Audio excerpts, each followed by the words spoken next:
estimados amigos. Quien les habla, la doctora Jenny Peña Castillo, subgerente tributaria del estudio RIF Lawyers Consultores. En esta oportunidad para comentarles respecto de un tema coyuntural en este momento de cierre tributario 2021 que estamos viviendo en estos días. Muchas empresas ya deben haber presentado la declaración jurada anual 2021, otros están próximos a presentarla, ¿no? Recordemos que la fecha de vencimiento para presentar dicha declaración jurada empieza el 23-24 de marzo y termina los primeros días de abril de este año 2022. ¿Qué es lo que debemos tomar en cuenta y que es importante considerarlo a la fecha? Y es el arrastre del saldo a favor del impuesto a la renta, ¿no? En nuestra declaración jurada anual del año 2021 puede resultarnos un saldo a favor del impuesto a la renta. Este saldo a favor del impuesto a la renta, de acuerdo a lo regulado en el artículo 55 del reglamento de la ley del impuesto a la renta, hay un mecanismo de arrastre de este saldo a favor.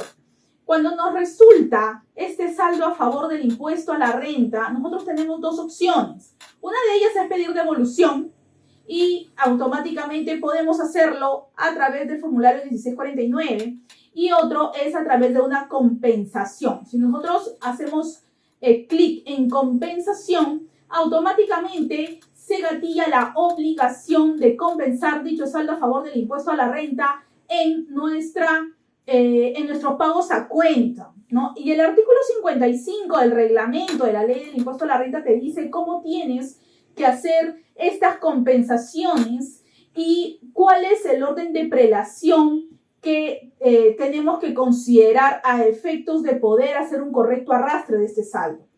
Dicho artículo señala, por ejemplo, que si nosotros presentamos la declaración jurada anual en marzo del año 2022 y nos resulta un saldo a favor y colocamos compensación, escogemos esta opción, tenemos obligatoriamente que utilizar este saldo a favor o aplicarlo como crédito en el pago a cuenta de marzo del 2022, ¿no?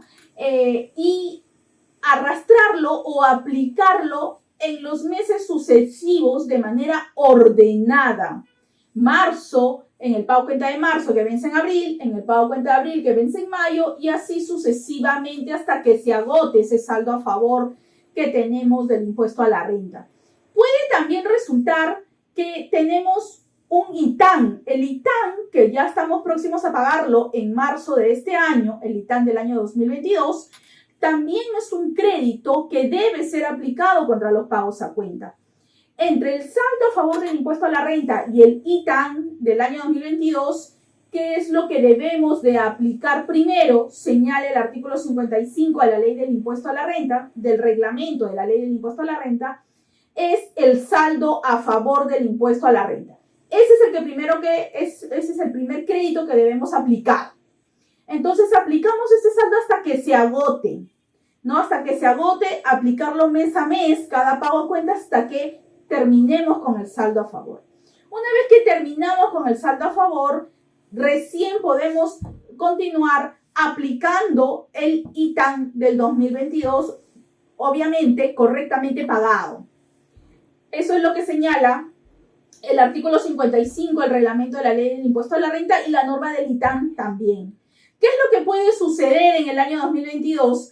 Pues puede suceder que este saldo a favor sea tan grande que lleguemos a diciembre del año 2022 y aún así tengamos un saldo por aplicar. ¿Lo podemos aplicar para enero del 2023? La respuesta es que sí. ¿Lo podemos aplicar para el pago a cuenta de febrero del 2023? Y la respuesta es que sí. Solamente hasta el pago a cuenta de febrero del año 2023. Y de ahí ya, digamos que tendríamos que hacer una suma con el saldo a favor si es que nos resulta en la declaración jurada anual del año 2022 que se presentaría en marzo del 2023. También puede suceder un segundo escenario de que la empresa aplique todos sus saldos a favor del impuesto a la renta del año 2021 y lo aplique correctamente desde marzo del 2022, desde el periodo de marzo del 2022 que vence en abril y así sucesivamente hasta julio o agosto, hasta que se agote. Imaginémonos que se agote en julio del año 2022 o en el pago a cuenta de julio del año 2022. ¿Puede ocurrir ese escenario? Sí, puede ocurrir. A partir del periodo de agosto que vence en septiembre, o a partir del pago a cuenta de agosto que vence en septiembre, ya tendríamos que aplicar como crédito el ITAN correctamente pagado. Y aplicarlo también de manera correcta, ordenada, mes a mes, hasta agotarlo, ¿no? Hasta el periodo de diciembre o hasta el pago a cuenta de diciembre del año 2022 que vencerá en enero. Una vez terminado, digamos, todavía se supone que tendrías un crédito de ITAN no utilizado, lo tendríamos que utilizar como crédito en nuestra declaración jurada anual del ejercicio 2022 que vence en marzo o abril del 2023 de acuerdo a nuestro último dígito del RUC.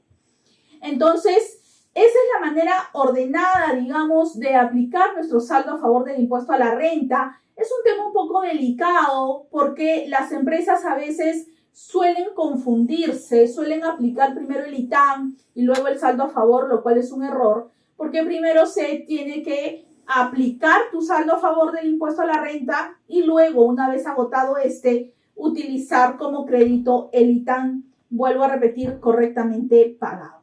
Bien, ese es, digamos, el aporte respecto a este tema que queríamos compartir con ustedes. Cualquier duda o cualquier consulta respecto a este tema de arrastre en la declaración jurada anual que ya estamos próximos a presentar a algunas empresas, no duden en comunicarse con nosotros en nuestras líneas telefónicas o en nuestro correo o también en nuestras redes sociales. Muchas gracias.